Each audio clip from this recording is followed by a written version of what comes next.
Hosea chapter 2, and we're just going to read 3 verses, 14 to 17, maybe 4 verses, and say what we have to do and let you go. Hosea 2:14, when you got it, say amen. Amen. This is the record in the New King James. Therefore, behold, I will allure her, will bring her into the wilderness and speak comfort to her. The New American Standard says, speak kindly to her. What is this God is doing? Calling his people to a wilderness place to speak comfort to her? Why would he do that? I will give her vineyards from there. Somebody got it. They in the wilderness, and God, only God can do this, by the way. He says, I will give her vineyards from there, from the wilderness. Pardon the bad English, where there ain't no water, where there ain't no good soil, where there ain't no rich dirt. But our God says, I will give her vineyards from there. And the valley of Achor as a door of hope. She shall sing there. In the wilderness? The wilderness is a place of mourning. It's a place of crying. It's a place of retrospection. And God here is saying that in the wilderness, he's going to cause his people to sing as in the days of her youth, as in the day when she came up from the land of Egypt. And it shall be in that day, says the Lord, that you will call me my husband and no longer call me my master. In other words, in the wilderness, we're going to get to know each other better. We're going to get more intimate in the wilderness. For I will take from her mouth the names of the Baals, and they shall be remembered by their name no more. God bless you. You may be seated in the presence of God. And if the Lord be pleased to help me today, I want to speak from this thought. There is purpose in this wilderness place. There is purpose in this wilderness place. Touch your neighbor, say, neighbor, there's purpose in this wilderness place. Touch your other neighbor, say, other neighbor, believe it or not, there is purpose in this wilderness place.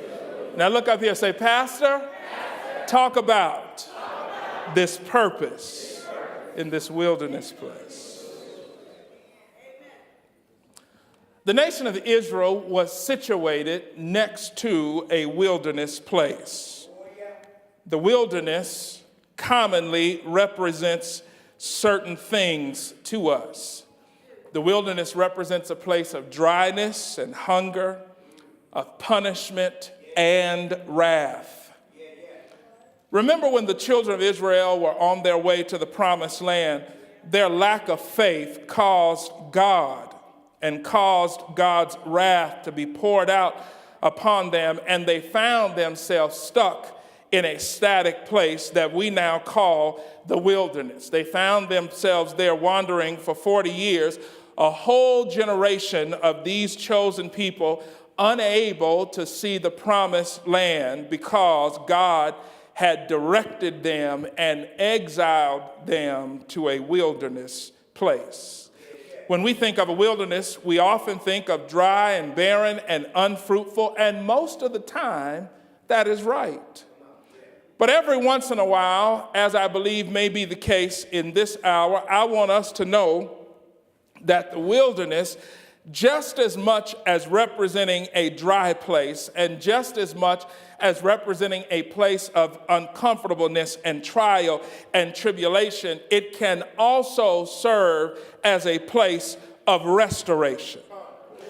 And just as God sometimes calls his people, like he did Israel, to a wilderness for a season of correction, we serve a God who is so much God that he also has the ability to call his people to a wilderness place for a season of blessing.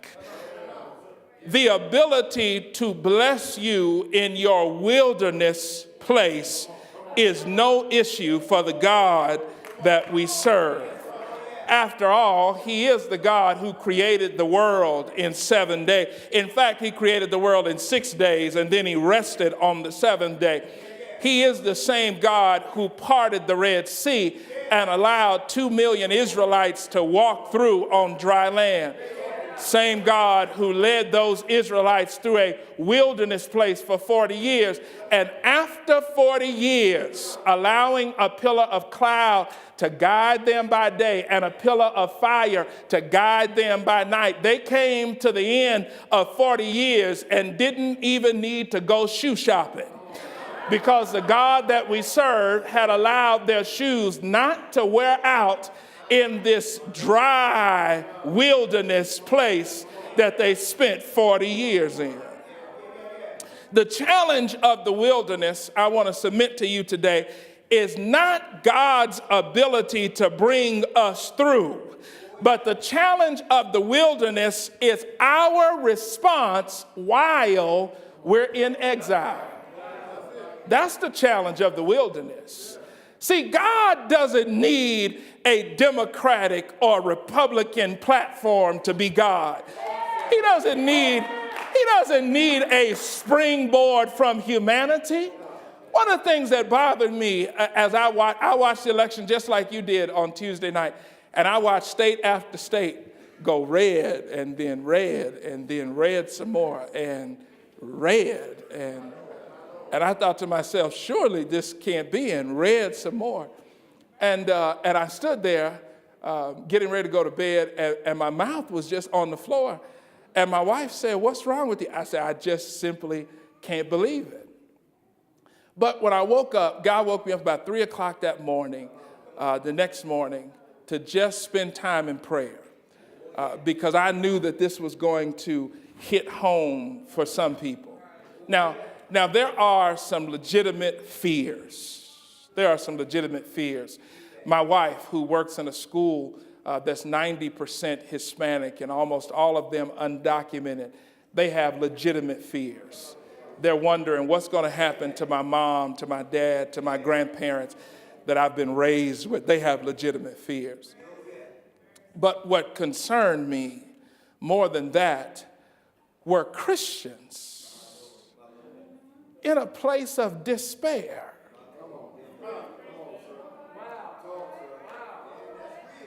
As though one candidate or the other, God somehow needed their platform to bless you. God somehow needed their platform to deliver you. God somehow needed their platform to open doors for you. If you haven't heard the news, let me just tell you, God don't need no help to be God. He can make ways where there are no ways. He can open doors that men cannot close, and he can close doors that men cannot open. And so what troubled my heart as a pastor wasn't the outcome of the election. What troubled my heart as a pastor and a Christian was to see the despair emoting from God's people as though either one of the Baals were the true God of Abraham, Isaac, and Jacob. So let me ask you today, where are you? Perhaps you find yourself in a season now that you think is going to be plenty and fruitful. And maybe your candidate won and you're feeling successful and victorious. Or maybe you're on the other side of that coin and you find yourself in a wilderness place, or you fear headed to a wilderness place where everything seems to be dry and desolate. you should know today that God has purpose in the wilderness. And not only does he have purpose in the wilderness, God has the ability to put an oasis in the middle of the desert. Did you hear what I said? God has if you don't believe me, you ought to just ask the man that Philip had ministered to. And he was saying, why can't I be baptized? Right? And the answer would be, we're in the middle of the desert. But as they came around the corner in the middle of the desert, they found water for baptism. Maybe that's where you are today. You're asking yourself, is there real water in this desert place? Particularly if you are of a certain hue in your skin color, or you are of the female gender, or maybe your views, your political views and your ideologies and sociologies don't align with what is now the majority. You are asking yourself, can there really be water in this desert place? And my emphatic answer based on the authority of God's word is absolutely. Not because of who's in the White House to come, and not even because of who's in the White House now, but because of who's on the throne. He sits high and he looks low, and it's nothing for God to make it rain in the desert place. God can make it rain in the desert. He did it for Elijah. Did he not? Elijah prayed that it wouldn't rain for 3 years on the earth. And then he takes his messenger after the end of 3 years, and all of the crops have dried up and there's been a drought in the land. And Elijah now, based on the command of God, is ready for it to rain again. And so he sends his messenger to the top of the hill and says, tell me what you see. And he says, I don't see anything. And he sends him back again, and he says, tell me what you see. And he says, I don't see anything. And after a few more times, he comes back, Elijah, from a place of prayer, and he says, tell me what you say. And he said, I see a cloud about the size of a man's hand. And it began to rain like it had not rained in 3.5 years. Listen, not because Elijah was the prophet, and not because of his understudy, and not because of who the king was or wasn't, but because God makes the rain fall, and God holds back the rain, and God knows how to make the crops grow in dry places. Push somebody and say, you serve a God who knows how to make it rain. Tell her.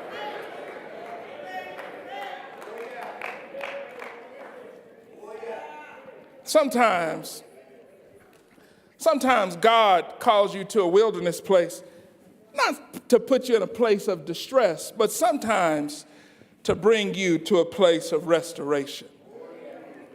And what looks dry and barren today, God has the ability to make it bear fruit.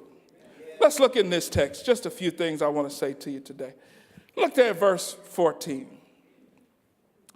Therefore, behold, I will allure her, will bring her into the wilderness, and speak comfort to her. Here's the first thing I want us to see. Number one, we hear God more clearly in the wilderness. We hear God more clearly in the wilderness. If you haven't in the last 8 years, now you got to pray. Now you got to talk to it. The state of all of us depend on it now. We hear God more clearly in the wilderness. Isn't it funny how much more clearly we see God and hear God from a place of lack than from a place of plenty? Come on, and let's just be honest in the house today. When we're riding high and everything is going well and all is good, we don't have much of a reason, we think, to spend quite as much time with God. We get complacent. We get tired. Church seems to be that thing. It's just one more thing to do on the weekends. It gets in the way of all of the stuff that we really want to do. But Almighty God has a way of alluring you to a wilderness place so he can talk to you. And let me tell you something, God knows how to put you in a position where you have to talk to him. He knows how to put you in a position where he can no longer be ignorable to you. Are you in the house with me today? Sometimes God has to take us to a wilderness place to talk to us in a more pronounced manner. Let's look at what he says in verse 14. He says, I will speak comfort to her. When we're all fixed up and doing well and everybody's singing our praises, it's hard to hear from God. But God is saying about Israel, I want to restore her, but she's under the influence of Baal. I'll come back to that in just a moment. He says, I need to get her to a place where I can express myself to her. It's easier to see and to hear and to know God in the storms of life than it is when things are going well. Oh, you don't have to read history to know that. Look at the history of your own life. It wasn't when you were driving what you drive now that you knew God and came to know him. It was when you were driving the Pinto that had the hole in the floorboard that you could see the street from where you sat to drive the car, when it was burning oil and you had to stop every 2 miles to put a quarter at. You dared not pass by a gas station and miss it. That's when you got to know God. That's when you got to know God. I didn't get to know God as an officer in the Air Force. I got to know God as an airman in the Air Force, an E1, E2, with 2 babies in diapers. Come on and talk to me in the house. Ends weren't even waving at each other, let alone meeting. That's where I got to know God. You don't get to know God from the mountaintop. You see God, you get your best perspective of him from the valley. See, when you're on the mountaintop, we have the illusion that we're looking at God eye to eye, face to face. But when you're down in the valley, you have no choice but to acknowledge he sits high and looks low. But you don't quite get that perspective from the mountain. You get it from the valley. Here's the second thing I want us to see. The wilderness may very well serve as an exit plan from worse danger.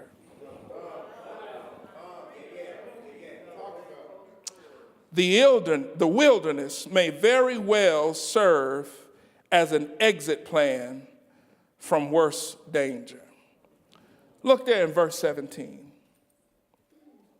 For I will take from her mouth the names of the Baals, and they shall be remembered by their name no more. Baal was the name of the most prominent Canaanite god. He was the pagan god of fertility. But he represents something much more than just one single pagan god. He represents anything, any god, any person, any distraction, any activity, any hobby that was taking the time, the attention, and the love of Israel. And although God was ushering Israel to this wilderness place, they were going to find that the desert was not as dry as they thought, first of all. But the bigger picture here isn't even the desert place. The bigger picture here is that God was saving them from the greater danger that lied not in being in the desert with God, but the greater danger lied in being in their place of plenty with Baal. Let me say that again. The danger that we face is not being in the desert place with God, but being in the place of plenty with Baal.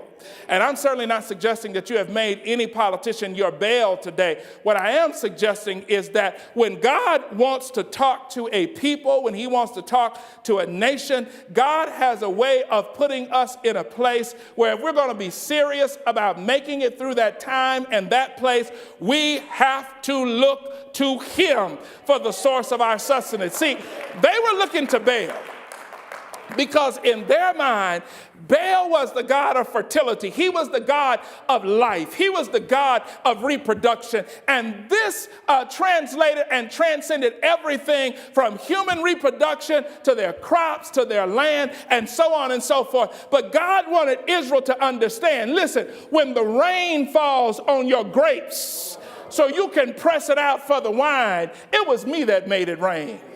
And when the rain falls on your olive branches so you can press it out for the oil, it was me that provided the rain and the sunshine and the rich dirt. He wanted Israel to understand, listen, you can worship Baal if you want to, but let me get you out to this wilderness place where Baal has no bearing. Since you've been confusing my actions with Baal's actions, let me get you out to this place where it ain't supposed to rain. Let me get you out to this place where crops aren't supposed to grow so that we can get to know each other a little better. I can't help but to wonder in this time what would happen if the people of God really got down on their knees and started praying. I can't help but to wonder what would happen in this time if we really prayed for revival to come to America. If we really prayed for revival to come to the world. I saw some of the most ignorant things this week. And I'm not making light of that. I understand that people were emoting and frustrated. But let me tell you something. If we're in the same boat, if there's a hole in your boat, there's a hole in my boat. And if there's a hole in my boat, there's a hole in your boat. Now, I'm not trying to ignore the fact that there have been some folks who were never supposed to make it on the boat. I'm not trying to ignore the fact that there have been some folks in our society who have been marginalized, and I'm not just talking about black people, who've been marginalized, who've been pushed to the side for one reason or another. I'm not trying to ignore that. But at the end of the day, we cannot solve every problem at the same time.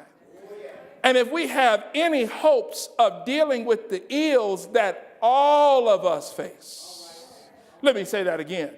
If we have any hopes of dealing with the ills that all of us face, we have to do it from a place of unity. Under God.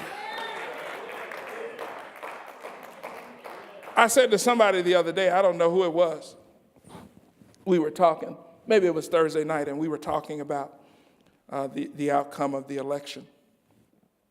And one of my prayers is, I said, God, I pray that the job is hard. Not because I want to see him fail, but I want him to understand the gravity of this.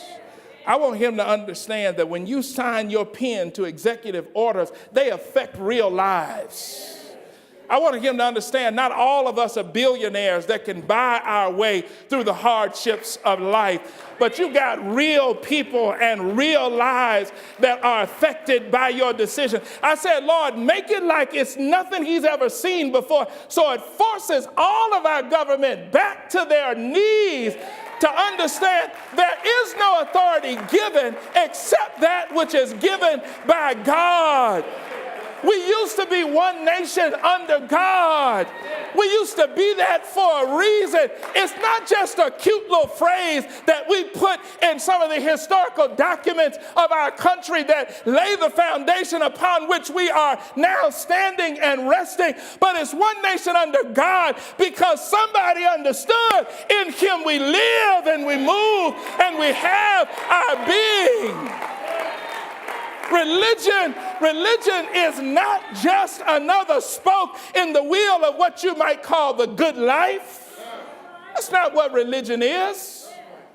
But people understood who founded this country. However warped some of their thinking may have been, they understood that if we're going to make it, we need God. There's a God in heaven who we need to guide our footsteps.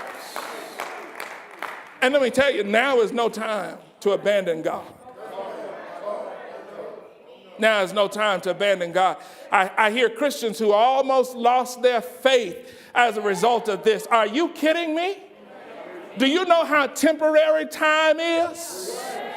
Weeping may endure for a night, but joy comes in the morning. Listen, this land is not your home. This is a land that was not made for permanent residency. You are strangers here. You are sojourners passing through. You better fix your eyes back on the star post in glory. You better fix your eyes back on not where you are, but where you're going. That's what the old folks meant when they said, I'm sending up my timber to build me a house not made by the hands of man. That's what the Apostle Paul was talking about when he said, I'd rather be absent from the body so that I can be present with the Lord. I'd rather give up this tent and tabernacle to go to that home on the other side. This is not the time for giving up on God. How dare we? Like God was caught off guard. How dare we? Like God can't see the end from the beginning. How dare we buck our chest up at God? We need him now more than ever. If we ever needed him, it's right now. How dare the people of God act like we're going to turn our backs on God because it didn't go the way we think it ought to go? How arrogant can we be? Because what we're really saying to God is, God, I knew better and I just can't understand why you didn't listen to me. And God is saying, some days you get up, you don't even know your name. You don't even know the direction and the route to take to work to avoid the accident that happened on the freeway. And you want to tell me something about life and earth and eternity? You can't even cure a common cold if you get sick. You can't stop your hair from turning gray. And you want to tell me who ought to be in positions of authority? Come on and talk to me in the house today. You can't even get your weight to the place where you want it. You can't even get your diet to the place where and you want to talk to me about who ought to be on the thrones that I set up and put down?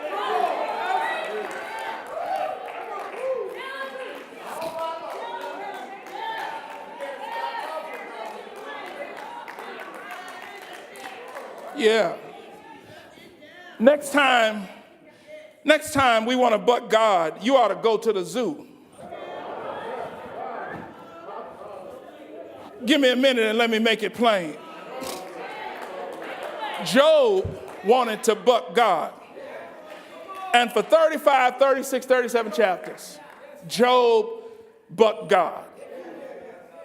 Out of his frustration, out of his despair, probably a lot like where many of us are today, Job over and over said, in essence, God, why did you let me come to this place?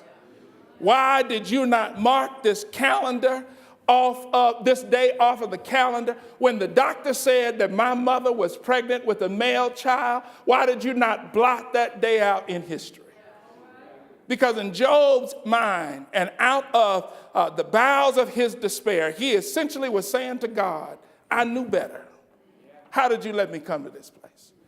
And then around chapter 37 or 38, God talks back to Job.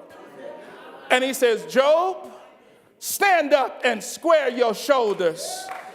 It's there. You ought to read it sometime. He says, and answer me like a man. In other words, he said, let me ask you some questions, Job, and see if you can't answer me. Job, where were you when I was outlining the shores of the sea? when I was telling the ocean to come this far in and go that far out, can you tell me how I did that, Job? And then he says, Job, you ought to go to the zoo and look at the hippopotamus. He didn't say the lion. He didn't say the See, all these things are kingly and stately birds and beasts. He says, but you ought to go look at the hippopotamus, which is usually the brunt of jokes. But we serve a God who takes the foolish things of the world to confound the wise of the world. And he says, Job, you ought to take a trip to the zoo and look at the hippopotamus. Look at the muscles in his thighs and tell me how I did that, Job. If you want to talk to me, look at the thickness of his hide and tell me how I did that.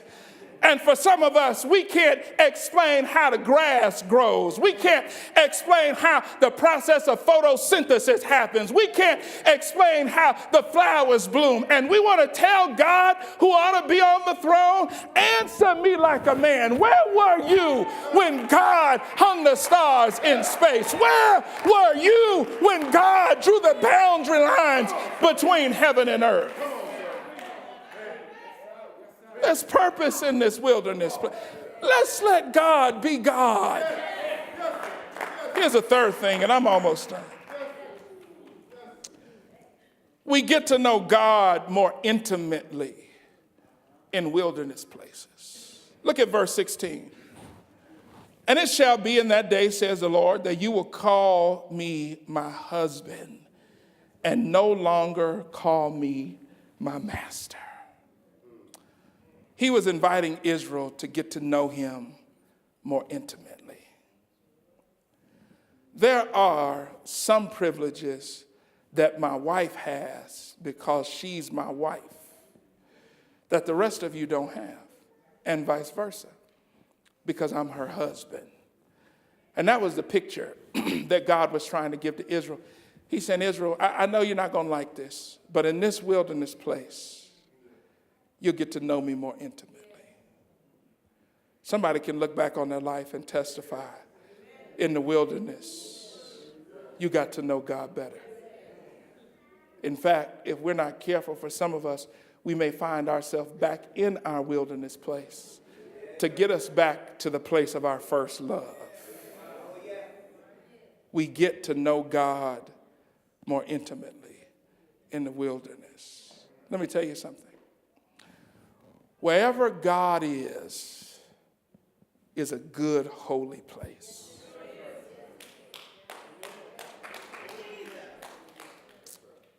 Whether it be in the wilderness or an oasis, the suburbs or the middle of a city, wherever God is a good place. Moses met him on the backside of a mountain with stickers and thorns, rocks and dirt. And he said, Moses, take off your shoes. The ground that you stand on is holy ground. What made it holy? God was there. Not because it was pretty, not because it was aromatic, but because God was there. We get to know him more intimately in the wilderness. And then lastly, we see the blessing more vividly in the wilderness. Look at verse 15. I will give her vineyards from there, and the valley of Achor as a door of hope. She shall sing there, as in the days of her youth, as in the day when she came up from the land of Egypt. All of this, Lord, in the wilderness.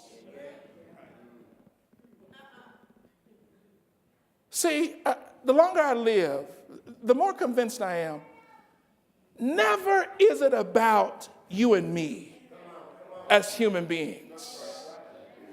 It's always about what God is doing or what he wants to do. Are you in the house with me today? I'm finished. Just stay with me for another few minutes. See, we miss that because we are too busy focused on the individual for the better or for the worse that we miss God. And there are some people in their ignorance and in their fear and in their frustration would just as soon see the next 4 years go to hell in fear of having to give credit to the wrong person. And God is saying, in all of that, you're missing the point. It's not about the incoming or the outgoing. It's not about man or woman. It's not about rich or poor. It's not about black or white. It's about me. You don't get it, but that's okay. He's saying, you need to be looking for my hand and my direction in everything. In everything. God can take a bad hand and make a good play.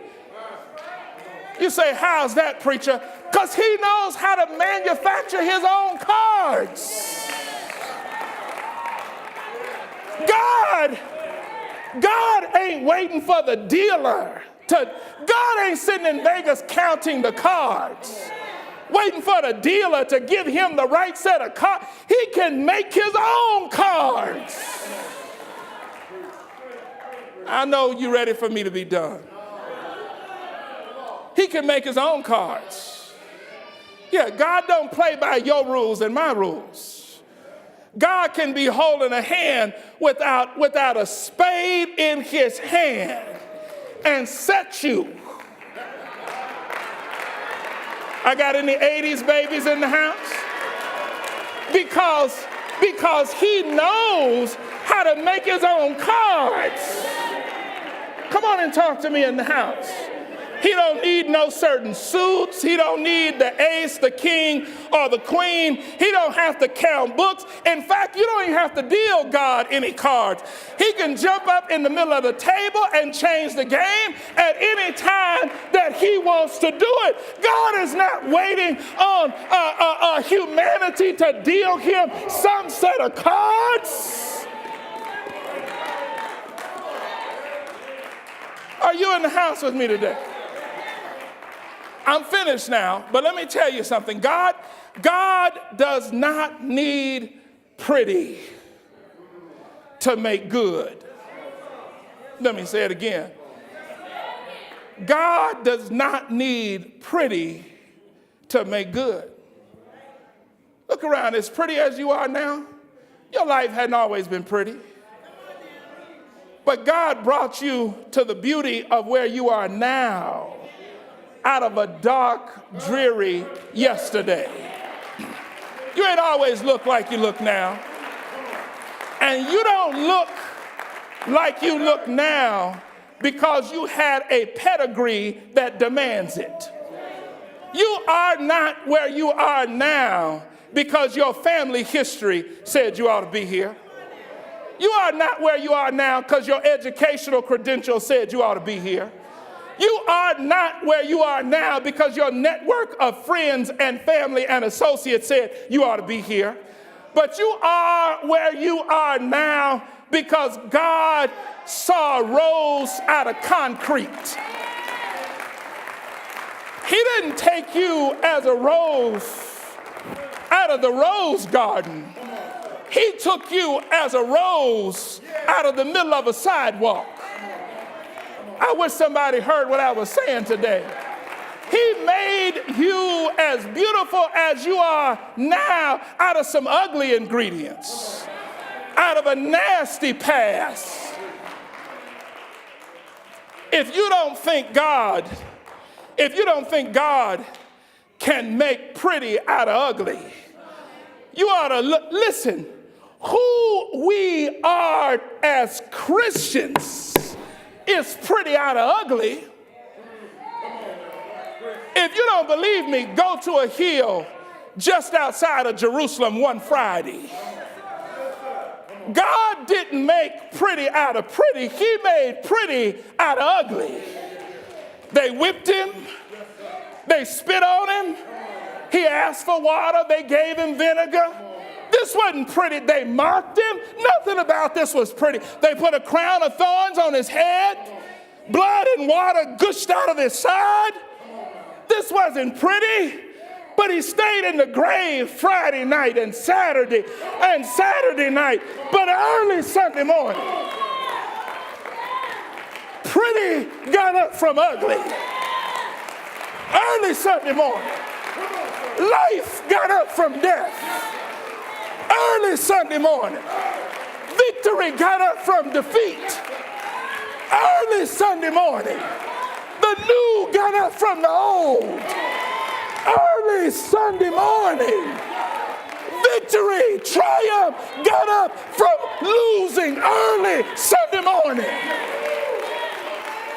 God don't need pretty to make pretty.